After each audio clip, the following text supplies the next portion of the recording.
China and India share a large, disputed border with lots of mountains and not a lot of modern, robust infrastructure to move military vehicles. Roads, for example, may not be wide enough to accommodate a full-size main battle tank, and bridges may not be rated for a 50-ton tank. A lighter tank could go where other tanks can't, giving the PLA commander on the ground more options for deploying his troops. The vehicle could also be purchased by the Chinese Marine Corps for use in amphibious landings.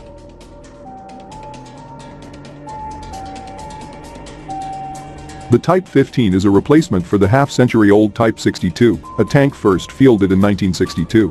Although the Type 15 does sound impressive, the fact that China is only now getting around to building a new light tank gives one an idea of how high a priority it is. To recognize the Type 15 means noticing its most obvious characteristics.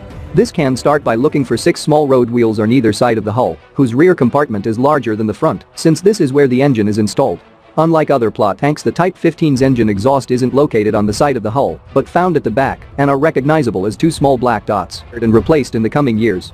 Although Norinco has the expertise to upgrade its outdated tanks, the Type 15 offers an advanced fire control system and a promising service life, lasting decades, with untold modular improvements available.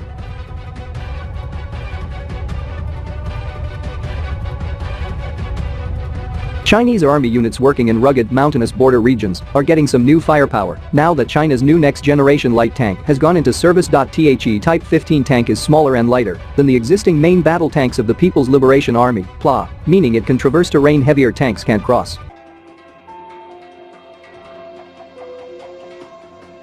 The vehicle is equipped with a 1,000 horsepower diesel engine, which will give it a sprightly 28:1 horsepower to weight ratio.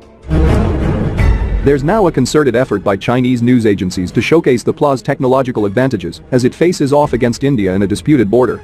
This has brought some attention to the latest equipment used by the ground forces, such as the Type 15 lightweight MBT that entered service a few years ago. This tank weighs less than 40 tons and is armed with a 105mm main gun, fed by an autoloader. Its external appearance suggests a protection level that doesn't encumber the vehicle and affect its mobility. The front of the hull is covered in reactive panels, and the hull is formed by a combination of the same and spaced armor.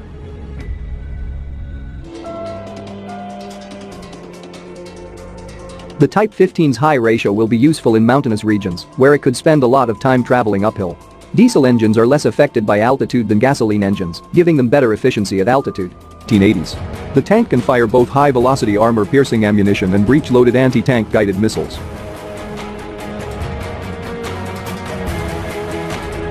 The anti-tank missiles will make the Type 15 lethal out to 4,000 meters or more, although the missile's relatively slow flight time and guidance system makes it vulnerable to being shot down by active protection systems on enemy tanks. The relatively small diameter of the missile means only a flank or rear hit on a tank like the M1A2 Abrams would likely cause damage, although it will probably be deadly at all angles to the M2 Bradley infantry fighting vehicle or Stryker armored vehicle.